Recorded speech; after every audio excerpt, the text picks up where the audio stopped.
তাহলে এখানে অবশ্যই ট্রাফিকের দায়িত্ব পালনে যিনি আছেন ট্রাফিকের ডিসি, এই যে ট্রাকের যে অ্যাক্সিডেন্টকে উনি এড়িয়ে যেতে যাওয়ার কোনো সুযোগ নেই।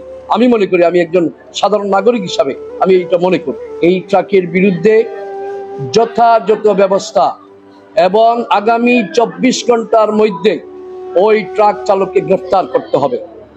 যদি গ্রেফতার না করা হয় তাহলে আমি মহানগর বিএনপির সাধারণ সম্পাদক হিসাবে ওই পরিবার পাশে দাঁড়িয়ে প্রশাসনের বিরুদ্ধে, বিশেষ করে ট্রাফিক বিভাগের বিরুদ্ধে ব্যবস্থা নেওয়ার জন্য। ওই মেয়েটাকে প্রথমে গাড়ির সম্মুখভাবে পড়েছে, ওই মেয়েটাকে একদম পিছনের দিকে নিয়ে চলে গেছে। তাহলে বুঝতে হবে যে এই ট্রাক ড্রাইভার আদৌ কি ড্রাইভার।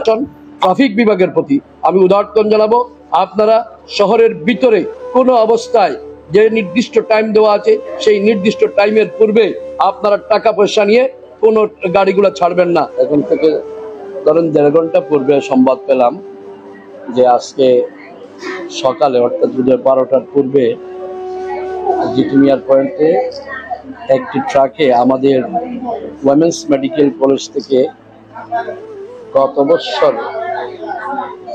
MBBS ক্লিয়ার করে বা এর আগের বছর ক্লিয়ার করে ডাক্তার হয়ে বের হয়েছে এবং ওই মেয়েটিকে ট্রাকে রিক্সার মধ্যে হিট করে মেয়েটি আইসিইউতে মুমূর্ষু অবস্থায়।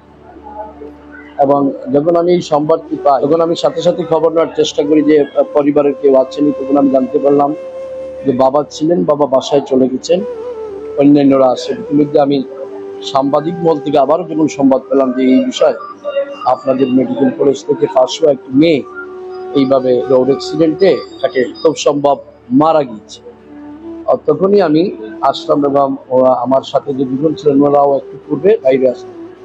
এসে এখানে যেটুকু শুনলাম যে এই ট্রাকটি শুধু যে ওই মেয়েটি মারা গেছে তা নয়, এখানে আরো 2টি সিএনজিকে হিট করে এই রিক্সায় হিট করেছে। রিক্সার ড্রাইভার আঘাতপ্রাপ্ত হয়ে এখানে ক্যাজুয়ালিটি ডিপার্টমেন্টে নয়, সারা বাংলাদেশে প্রতিনিয়ত মিনিমাম শতাধিকের উপরে অ্যাক্সিডেন্ট করে এই ট্রাকের অ্যাক্সিডেন্টে কিন্তু মানুষ মারা যায়। বিগত ফ্যাসিস্ট সরকারের আমলেও এইভাবে শত শত মানুষ মারা গিয়েছে, কিন্তু সরকার সেখানে নির্ভীক।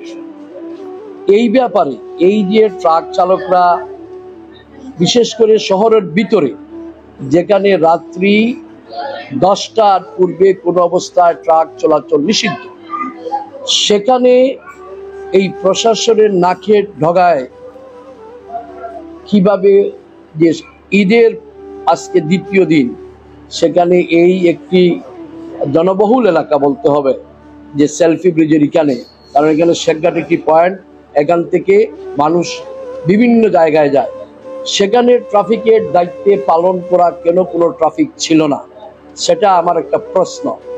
যদি সেখানে ট্রাফিকের দায়িত্ব পালন করা থাকতো তাহলে ট্রাকটি যে এইভাবে যখন ছুটে আসে তাহলে হয়তো সে হাত দিয়েও কিন্তু ট্রাকটাকে থামানোর চেষ্টা করতে পারত। তাহলে এখানে অবশ্যই ট্রাফিকের দায়িত্ব পালনে যিনি আছেন ট্রাফিকের ডিসি, এই যে ট্রাকের যে অ্যাক্সিডেন্টকে উনি এড়িয়ে যেতে যাওয়ার কোনো সুযোগ নেই। আমি মনে করি, আমি একজন সাধারণ নাগরিক হিসাবে আমি এটা মনে।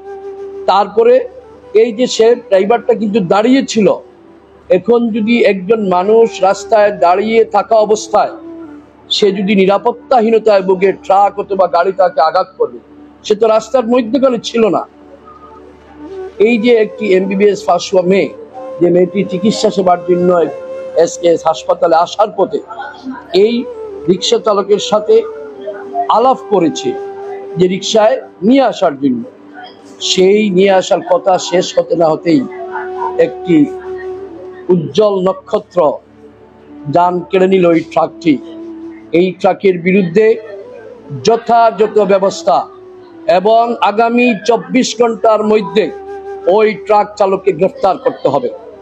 যদি গ্রেফতার না করা হয় তাহলে আমি মহানগর বিএনপির সাধারণ সম্পাদক হিসাবে ওই পরিবার পাশে দাঁড়িয়ে প্রশাসনের বিরুদ্ধে, বিশেষ করে ট্রাফিক বিভাগের বিরুদ্ধে ব্যবস্থা নেওয়ার জন্য আমি ঊর্ধ্বতন মহলের দৃষ্টি আকর্ষণ করব। কেন ট্রাফিক 11টার সময়, কেন এখানে সরকারি চুরি থাকলে অবশ্যই এখানে দায়িত্বরত পুলিশ থাকতে হবে, ট্রাফিক পুলিশ থাকতে হবে। এই ট্রাফিক পুলিশ কেন ওই সময় ছিলেন না? কেন এইভাবে শহরের মধ্য দিয়া সকাল 11টার মধ্যে গাড়ি চলাচল করবে, ট্রাক চলাচল করবে? এটা তো হতে পারে না। আজকে যে এই যে MBBS পাস হওয়া একমাত্র পিতার মাতার সন্তান একটি মেয়ে, এই মেয়েটিকে তারা কি ফিরিয়ে দিতে পারবে? সেখানে প্রশাসনের কি গাফলতি নেই? সেখানে কি ট্রাফিক বিভাগের গাফলতি নেই? এইভাবে দেশ চলতে পারে না। ডক্টর ইউনূস সাহেবকে এই জন্যই বাংলাদেশ জাতীয়তাবাদী দল এবং আমাদের পার্টির ভারপ্রাপ্ত চেয়ারম্যান সবসময় এবং দেশের জনগণ এই জন্যই চাচ্ছে যে দেশে যতক্ষণ পর্যন্ত একটি জনগণের সরকার আসবে না, গণতান্ত্রিক সরকার আসবে না, সেখানে আইন প্রয়োগ সংস্থা ঠিকভাবে কাজ করবে না। কেন যে বিলম্ব করে এপ্রিলে নির্বাচনের ঘোষণা দেওয়া হয়েছে? একটি কেয়ারটেকার গভর্নমেন্ট 3 মাসের মধ্যে একটি নির্বাচন করতে পারে, সেখানে 2 বছর সময় নিয়েও সেখানে সংস্কারের নামে প্রলম্বিত করা হচ্ছে, বিচারের নামে প্রলম্বিত হচ্ছে। সংস্কার বিচার একটি চলমান প্রক্রিয়া, অবশ্যই সংস্কার হবে।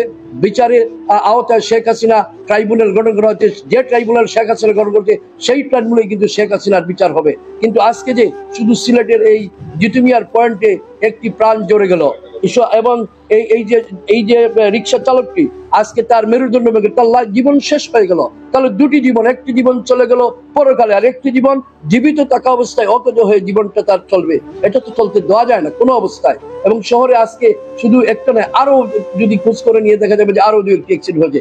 এই জন্য আমি ট্রাফিক বিভাগের ডিসির প্রতি উদারতম জানাবো, অনতি বিলম্বে আপনার কার্যক্রম এভাবে যদি চলে তাহলে হবে না, কার্যক্রম দ্রুত গতিতে নিয়ে যেতে হবে। এবং আমি প্রশাসনের প্রতি উদারতম জানাবো, ওই ড্রাইভারকে 24 ঘন্টার মধ্যে গ্রেফতার করতে হবে, নতুবা এইভাবে ট্রাক তাদেরকে তাহলে উৎসাহ দেওয়া হবে। যদি তাকে আইনের আওতায় নিয়ে না আসা হয় তাহলে কে উৎসাহ দিতে হবে? এখানে ট্রাক হাইওয়ে রোডে অ্যাক্সিডেন্ট হয়নি, এখানে একটি মানুষের যেখানে সবসময় চলাচল শহরের ভিতরে ট্রাক, এখানে একটি বাঁধ দেওয়া আছে, এই বাঁধ অতিক্রম করে 2টা CNG কে হিট করে একটা রিক্সাকে চূর্ণ বিচূর্ণ করে ওই মেয়েটাকে প্রথমে গাড়ির সম্মুখভাবে পড়েছে, ওই মেয়েটাকে একদম পিছনের দিকে নিয়ে চলে গেছে। তাহলে বুঝতে হবে যে এই ট্রাক ড্রাইভার আদৌ কি ড্রাইভার, আদৌ কি এই গাড়ির কোনো ফিটনেস আছে, কোনো কিছু আছে তা বোধগম্য নয়। এই জন্য আমি বিশেষ করে আমি সিলেটের প্রশাসন ট্রাফিক বিভাগের প্রতি আমি উদারতম জানাবো, আপনারা শহরের ভিতরে কোনো অবস্থায় যে নির্দিষ্ট টাইম দেওয়া আছে সেই নির্দিষ্ট টাইমের পূর্বে আপনারা টাকা পয়সা নিয়ে কোনো গাড়িগুলা ছাড়বেন না। এই গাড়িগুলা এইভাবে যদি চলতে থাকে তাহলে আজকে শুধু আমাদের এই যে একজন ডাক্তার গেছে তা নয়, এই যে পঙ্গুত্ব হয়েছে তা নয়, এইভাবে শত শত হতে থাকবে। এই জন্য আমি প্রথমেই আমার কথা হচ্ছে ওই ড্রাইভারকে গ্রেফতার করতে হবে অনতি বিলম্বে। যদি না করেন তাহলে বুঝতে হবে যে আপনারা এখানে আপনাদের দায়িত্ব সঠিকভাবে পালন করছেন না। অ্যাক্সিডেন্ট হওয়ার পরেও যদি ট্রাক রাখছেন এটা কোনো রাখার বিষয় নয়। যে অপরাধী তাকে গ্রেফতার করতে হবে, আইনের আওতায় নিয়ে আসতে হবে। আপনারা তো এমনিতেই বিগত দিনে অনেক মামলা নিজেরাই বাদী হয়ে মামলা করেছেন, এখানে কেন মামলা করবেন না? এটা অপমৃত্যু না, এটা ট্রাক দিনের বেলা ট্রাক অ্যাক্সিডেন্ট করে মারছে। আমি আর কথা বাড়াবো না। আমি এই যে একটি রিক্সা চালক, গরিব মানুষ, সে নগরীর 6 নম্বর ওয়ার্ডে বসবাস করে। আমি এই ট্রাকের মালিক যিনি, আমি আশা রাখবো আমার এই সামাজিক যোগাযোগ মাধ্যমে এটা দেখার পর আপনি বসে থাকবেন না, তার চিকিৎসার খোঁজ খবর নেন, তার চিকিৎসার ব্যাপারে যে অর্থ আছে সেইগুলো ব্যবস্থা করেন, নতুবা আপনাকেও ছাড়ে দেওয়া যাবে না, আপনাকেও কিন্তু আইনের আওতায় আসতে হবে। খুদা হাফেজ। এবং আমি আবারও আমাদের এই যে ডাক্তার মেয়েটি অকাল মৃত্যুবরণ করেছে, আল্লাহ পাক যেন তাকে জান্নাতবাসী করেন এবং তার সুখ শান্ত পরিবারের প্রতি গভীর সমবেদনা জানাচ্ছি।